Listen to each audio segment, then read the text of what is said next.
আমার নাম অপু, বয়স ২৩। লেখাপড়া প্রায় শেষের দিকে। আমাদের ছোট পরিবার। আমি, আমার বাবা আর মা। বাবা বাইরে একটা চাকরি করে, ২০ দিনের ছুটিতে বছরে একবার বাড়িতে আসে। আমার মা কামিনী দেবী, ডাকনাম পলি, বয়স ৪০, লম্বায় ৫-৭ তো হবেই, বেশ স্বাস্থ্যবান গৃহিণী। মা আমাকে খুব খুব আদর করে, পাশাপাশি বিশ্বাসও করে। তবে কিছু ব্যাপারে আমাকে অতিরিক্ত শাসন করে। যদিও আদর করে বেশি, আমি মাকে তবুও একটু বেশি ভয় পাই। মার অবসর সময় কাটে পাশের বাড়ির অনুরাধা মাসির সাথে। ওনরা আজ প্রায় ১৫ বছর ধরে আমাদের পাশে আছেন। মাসির ব্যাপারে পরে বলছি, তার আগে বাড়িটার বর্ণনা দিই। আমাদের আর মাসির বাড়ি পাশাপাশি। বাইরে থেকে মনে হয় এক পাঁচিলের ভেতর দুটো বাড়ি। আমাদের বাড়ির দক্ষিণে একটা পাঁচিল, তার ওপারে মাসিদের বাড়ি। আমার ঘর একেবারে উত্তরে। আমার আর মার ঘরের মাঝে একটা বাথরুম। যদিও আমাদের বাইরে একটা টিউবওয়েল পার আছে। রান্নাঘরও বাইরে। দুটো ঘরের ৩ পাশে পাঁচিল, আর মাঝে ৪ ফিটের একটা গলি, আর সামনে উঠোন। পাঁচিলগুলো মাটি থেকে ৯ ফুট উঁচু। মাসিদের বাড়িটাও একই ধাঁচের। দু বাড়ির মধ্যবর্তী দেয়ালে একটা গেট আছে, যেটা দিয়ে আমরা একে অপরের বাড়িতে যাই। এবার মাসির কথায় আসি। আগেই বলেছি উনার নাম অনুরাধা, মার সমবয়সী। উনার একটাই মেয়ে, যার বিয়ে হলো ১ বছর হলো, আর থাকে চেন্নাইতে স্বামীর সাথে। মেশো থাকে বাইরে। মাসি পুরো একা, সেজন্যই মার সাথে তার জমে ভালো। মাসি আমাকে মার মাথায় আদর করে, তবে আমি কখনোই তাকে মা কিংবা মাসির চোখে দেখিনি। মাসিকে আমি রোজ বিভিন্নভাবে কল্পনা করতাম। মাসিকে দেখলেই আমার মধ্যে অদ্ভুত অনুভূতি হতো। মাসির কিছু জিনিস ছিল আমার সবচেয়ে প্রিয়। উনি বাড়িতে শাড়ি আর ব্লাউজ পরতেন, মাঝে মাঝে হালকা ম্যাক্সি, যা অনেক কিছুর উপস্থিতি জানান দেয়। এমনিতেই আমার মাঝবয়সী নারীদের প্রতি বেশ দুর্বলতা ছিল, তার ওপর মাসির আগোছালো শাড়ি আর ম্যাক্সি আমাকে বেশ অস্বস্তিতে ফেলে দিত। কিন্তু মাসির গলার আওয়াজ শুনলেই আমার মনে কেমন একটা অনুভূতি হতো। পরে ভাবলাম, হয়তো নিজের মা বলে তেমনটা ভাবতে পারি না, যেমনটা মাসিকে নিয়ে ভাবি। আমি অনেক দিন ধরে ভাবছিলাম, যদি মাসির সাথে কিছু সময় কাটানো যেত তাহলে অনেক ভালো হতো। সেই সুযোগ একদিন চলেও এলো। গত বছর মার্চের দিকে কলকাতা থেকে খবর এলো আমার মার এক মাস্তুতো দিদির মেয়ের বিয়ে। আমাদেরকে নেমন্তন্ন করা হলো, কিন্তু আমার তখন পরীক্ষা চলছিল, এখনো দুটো পরীক্ষা বাকি। তো ঠিক হলো মা যাবে, আমি থাকব। মাসি মা না আসা পর্যন্ত আমাদের বাড়িতেই থাকবে আমার দেখাশোনার জন্য। মাত্র ৩-৪ দিনের ব্যাপার। তো মা চলে গেল, আর আমিও তৈরি হতে লাগলাম আমার উঁকি মারার মিশন কমপ্লিট করার জন্য। আমি আমার ডিজিটাল ক্যামেরাটা রেডি রাখলাম। প্রথম ২ দিন পরীক্ষার জন্য এত ব্যস্ত ছিলাম। পরের দিন দুপুরে আমি খেয়ে দিয়ে মাসিকে বাইরে যাবার নাম করে বেরুলাম। মাসি মার ঘরে ছিল। একটু পর আমি আলতো করে গেট খুলে ঢুকলাম। তারপর আমার ঘরের উত্তর পাশের গলি দিয়ে ঢুকে বাড়ির পেছন গলি হয়ে মার ঘরের কাছে গেলাম। মার ঘরে দুটো জানালা, একটা দক্ষিণে আর একটা পশ্চিমে। আমি পশ্চিমের জানালার নিচে বসে আছি। জানালার পাশেই খাট। আমি আস্তে করে উঁকি দিয়ে দেখি মাসি খাটে শুয়ে আছে, পরনে একটা অফ হোয়াইট ম্যাক্সি। মাসি দেখলাম মোবাইলটা নিয়ে কাকে যেন কল করছে। একটু পর যা শুনলাম, হ্যালো পলি, কিরে, কি খবর তোর? আজ সন্ধ্যায় রওনা হবি? বলিস কিরে, ভালো করে মাস্তি কর।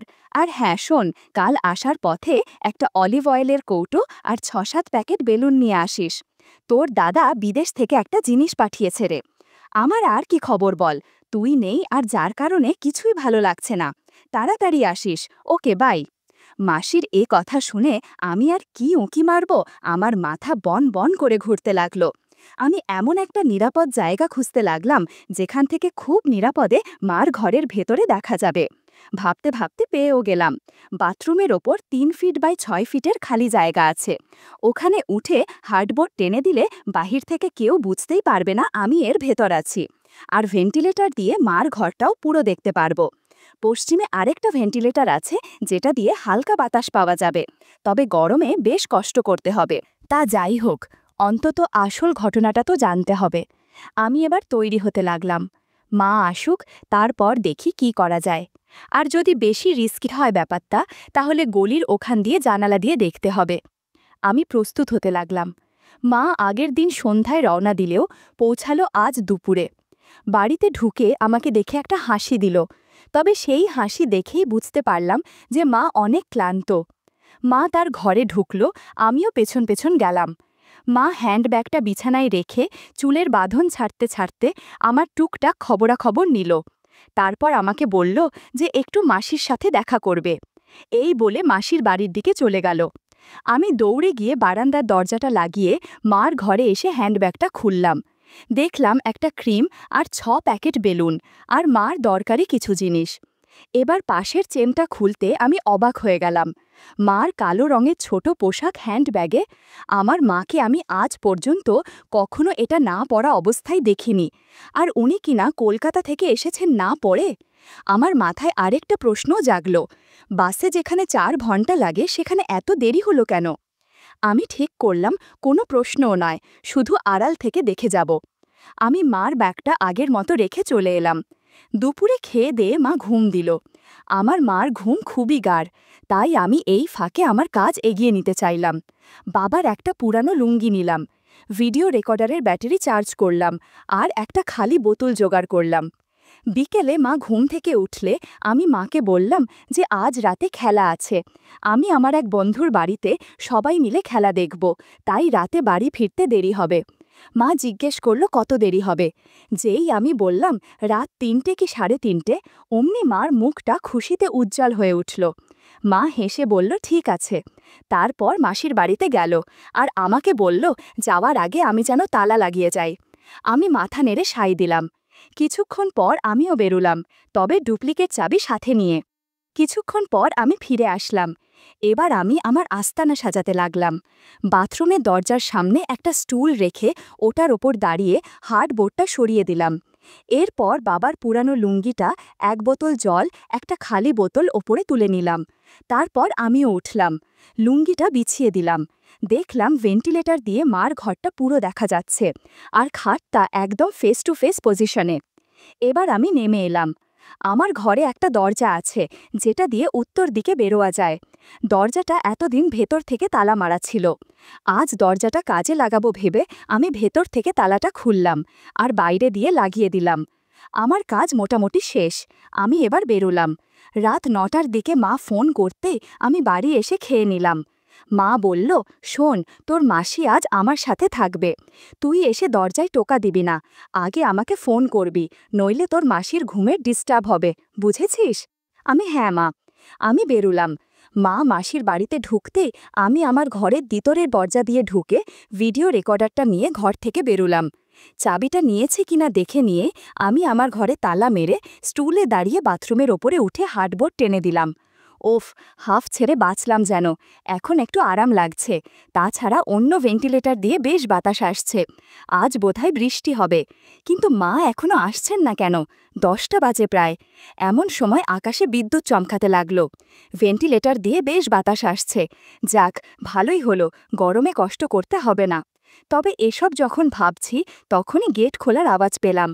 মা আর মাসি আসছে। আমার বুক ধরফর করতে লাগলো। ভেন্টিলেটরে চোখ রাখলাম।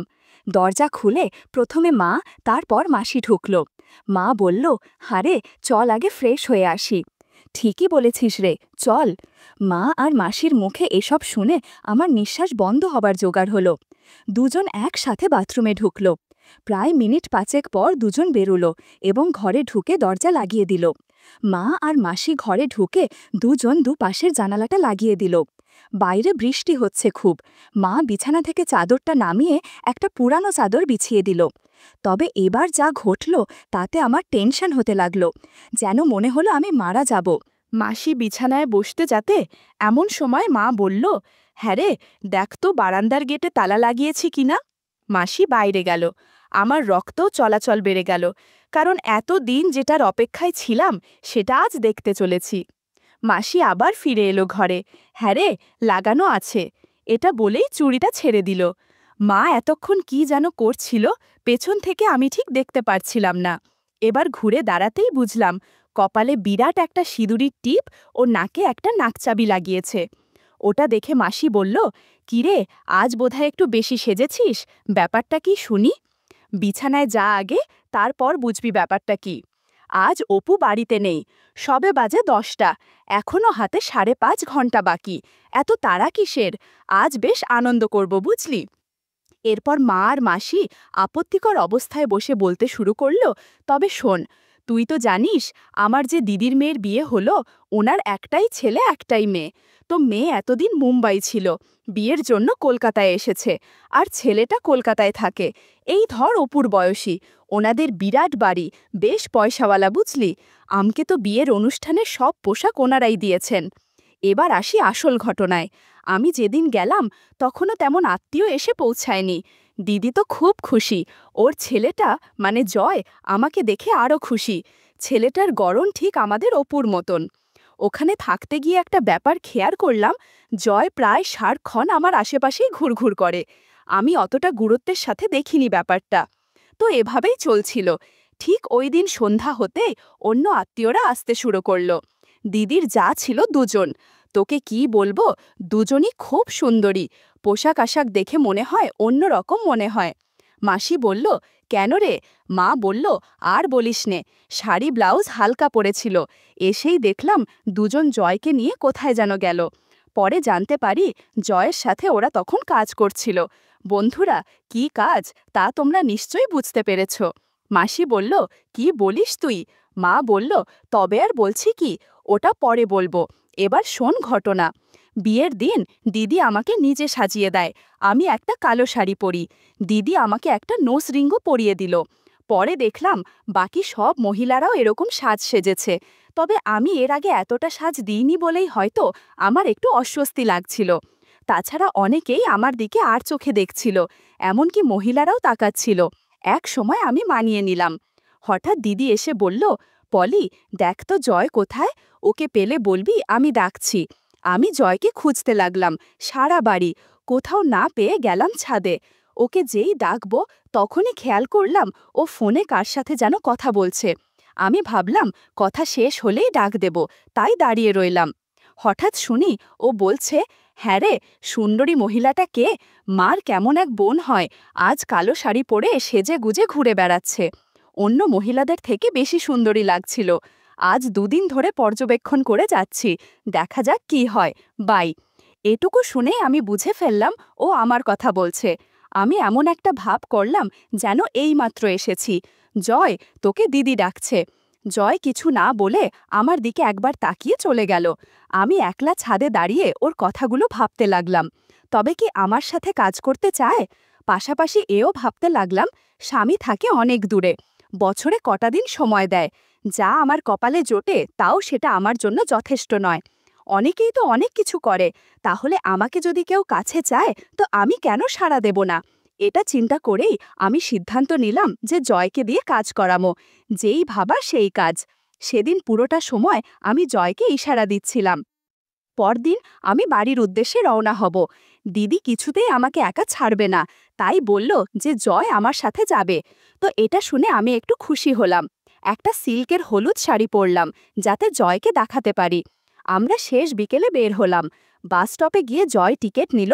পরে বাসে উঠে দেখি একদম পেছনের দুজনের একটা সিট। আমি তো বুঝতে পেরেছি। আমি একটা হাসি দিয়ে বললাম, কিরে, বেছে বেছে একেবারে পেছনের সিট নিলি যে? জয় বলল, পেছনে নাকি ঝামেলা কম। আমি একটা হাসি দিয়ে জানালার পাশে বসলাম। আমাদের সামনে একজোড়া বুড়ো মহিলা আর বামে তাদের সাথের বুড়ো লোকটা ছিল। তো বাস ছেড়ে দেওয়ার কিছুক্ষণ পর এপাশের বুটটা ঘুমিয়ে পড়ল। আমি জানালা দিয়ে বাইরে দেখছিলাম, কিন্তু আর চোখে দেখি জয় আমার দিকে তাকিয়ে আছে। হঠাৎ গাড়িটার গতি কমে আসলো। একটা পেট্রোল পাম্পে ঢুকলো তেল নেয়ার জন্য। আমি বাস থেকে নামলাম টয়লেটে যাব বলে। তখন সন্ধে প্রায়। একটু ফ্রেশ হয়ে নিলাম আর ছোট পোশাকটা হ্যান্ডব্যাগে রাখলাম, যাতে একটু ভালো লাগে। কিছুক্ষণ পর বাস আবার চলতে শুরু করলো। বাসের মধ্যে অনেক অজানা ঘটনা ঘটতে শুরু করলো। একদিকে মা ঘটনা বলছিল, আর অন্যদিকে মাসি কি যেন করছিল। বন্ধুরা, ইউটিউবের কড়া নিয়মের কারণে এসব ঘটনা সরাসরি বলা যাচ্ছে না। তোমরা কমেন্টে দেওয়া লিঙ্ক থেকে আমার ওয়েবসাইট ভিজিট করো, সেখানে একদম খোলামেলা গল্প দেয়া আছে।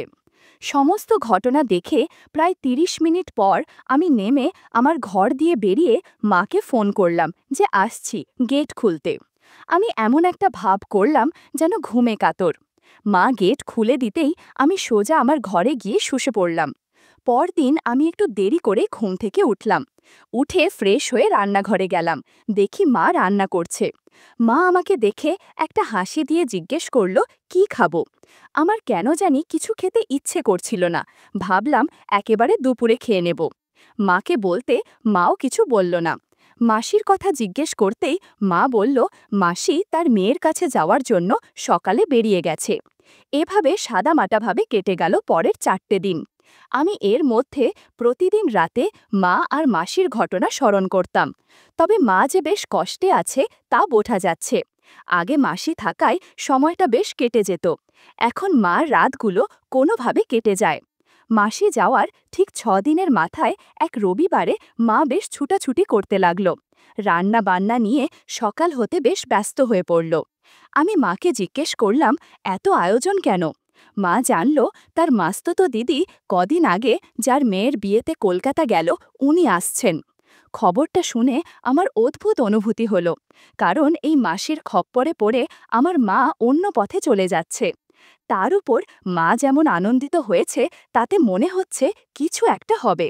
আমি জিজ্ঞেস করলাম, কখন আসবে? মা জানল দুপুর 2টো নাগাদ চলে আসবে। আমি এরই মধ্যে স্নান সেরে নিলাম। মাও স্নান সেরে বেশ পরিপাটি হয়ে নিল। একটা লাল জামদানি শাড়ির সাথে স্লিভলেস কালো ব্লাউজ পরল। মাসি এলো 2টো 10-এ। আমাকে দেখে মাসি বেশ অবাক হলো। বারবার মাকে বলতে লাগলো, তোর ছেলেটা বেশ বড় হয়েছে। এটা বলার পর দেখলাম মা ও মাসি দুজনেই মুচকি মুচকি হাসছে। যদিও আমি ব্যাপারটা ধরতে পারলাম না, তারপরও মাসির মুখে কথাটা শুনে বেশ লাগলো। মাসির নাম রমা, দেখতেও বেশ সুন্দরী। দুপুরে খাবার খেয়ে মাসি আমার ঘরে এলো আমার সাথে গল্প করতে। মাসি মাকে বলল একটু রেস্ট নিতে, সারাদিন অনেক কাজ করেছে বলে। মাও কথা না বাড়িয়ে আমাদেরকে রেখে ঘরে গিয়ে শুয়ে পড়ল। মাসি দরজা লাগিয়ে আমার বিছানায় উঠে বসে আমার সাথে গল্প করতে লাগল। আমার লেখাপড়ার খবরাখবর নিল। আমিও টুকটাক কিছু জিজ্ঞেস করলাম। জয়ের কথা জিজ্ঞেস করতেই মাসি জানল জয়কে মুম্বাই পাঠানো হয়েছে। ও এখন থেকে নাকি ওখানেই থাকবে। কিছুক্ষণ গল্প করার পর মাসি একটা হাসি দিয়ে মার ঘরে গেল। মার ঘর থেকে বেরোলো প্রায় 1 ঘন্টা পরে। তারপর আমাদের কাছ থেকে বিদায় নিয়ে চলে গেল। আর যাওয়ার আগে মার দিকে ফিরে বলল, দেরি করিস না যেন। কথাটা কাকে বলল বোঝা গেল না, কিন্তু আমরা দুজনেই মাসির দিকে চেয়ে মাথা নাড়লাম। মাসি চলে যেতেই আমার মাথায় বন বন করে একটা কথাই ঘুরতে লাগলো, কি হবে 8 দিন পর, কিভাবে হবে? পরদিন সকালের কথা। আমি ঘুম থেকে উঠে দেখি মা বেশ গোছাগাছ হয়ে আছে। আমি মাকে জিজ্ঞেস করলাম, কোথায় যাচ্ছে? মা বলল, বাবু শোন, আমি এক সাধু বাবার কাছে যাব। একটা মানত ছিল, সেটা পূরণ করতে ওখানে গিয়ে একটা পুজো দেব। আমি তোর জন্য সকাল আর দুপুরের খাবার তৈরি করে রেখেছি, কষ্ট করে খেয়ে নিস। আমি সন্ধে নাগাদ ফিরব। আমি মাকে কোনো প্রশ্ন না করে শুধু বললাম, ঠিক আছে যাও, কোনো চিন্তা করো না। মা বেরিয়ে গেল সাথে সাথেই। পর মুহূর্তেই আমি বুঝলাম নিশ্চয়ই এটা গতকালকে মাসির তৈরি করা প্ল্যানের একটা অংশ। যাই হোক, আমি খেয়ে দিয়ে পুরো দিনটা কোনোমতে কাটালাম। রাত প্রায় 8টার দিকে মা বাড়িতে আসলো। মাকে বেশ হাসি খুশি লাগছিল। আমি মাকে জিজ্ঞেস করলাম সব ঠিকঠাক মতো হয়েছে কিনা। মা হাসি মুখে জানল যে সব ঠিক আছে। রাতে খাওয়া দাওয়া করে যখন শুয়ে পড়লাম, হঠাৎ মাঝরাতে গেট খোলার শব্দ পেলাম। এত রাতে চোর আসলো নাকি? আবার ভাবতে ভাবতে চুপি চুপি জানালা দিয়ে উঁকি মেরে দেখি এক সাধু বাবা এসেছে। মনের মধ্যে খটকা লাগলো। মা সাধু বাবাকে ধীরে ধীরে নিজের ঘরের দিকে নিয়ে গেল। আমিও আস্তে আস্তে চলে গেলাম। তাদের কথাবার্তা থেকে বুঝতে পারলাম এই সাধু বাবার কাছে মা দিনের বেলা গিয়েছিল পুজো দিতে, কিন্তু এই লোক এখন এখানে কি করতে এসেছে? দেখলাম সাধু বাবা একটা জড়িগুটি নিয়ে মাকে খাওয়ালো, আর মা কেমন যেন উত্তেজিত হলো। সময়ের সাথে সাথে তাদের দূরত্ব কমতে শুরু করে। এক পর্যায়েতে যা হয় তা আমি বিশ্বাস করতে পারছিলাম না। সাধু বাবা মাকে অনেক আশীর্বাদ করছে আর মা অনেক খুশি হচ্ছে। বন্ধুরা, ইউটিউবের কড়া নিয়মের কারণে এসব ঘটনা সরাসরি বলা যাচ্ছে না। তোমরা কমেন্টে দেয়া লিঙ্ক থেকে আমার ওয়েবসাইট ভিজিট করো, সেখানে একদম খোলামেলা গল্প দেয়া আছে। ঘণ্টাখানেক পর সাধু বাবা আশীর্বাদ করে চলে গেল, আর মা ফ্রেশ হয়ে ঘুমিয়ে পড়ল। বাবা দূরে থাকে বলে মা এসব করেছে তা আমার আর বুঝতে বাকি রইল না। এদিকে আমি ফোন দিয়ে আটতে থাকলাম কিভাবে কি করা যায়।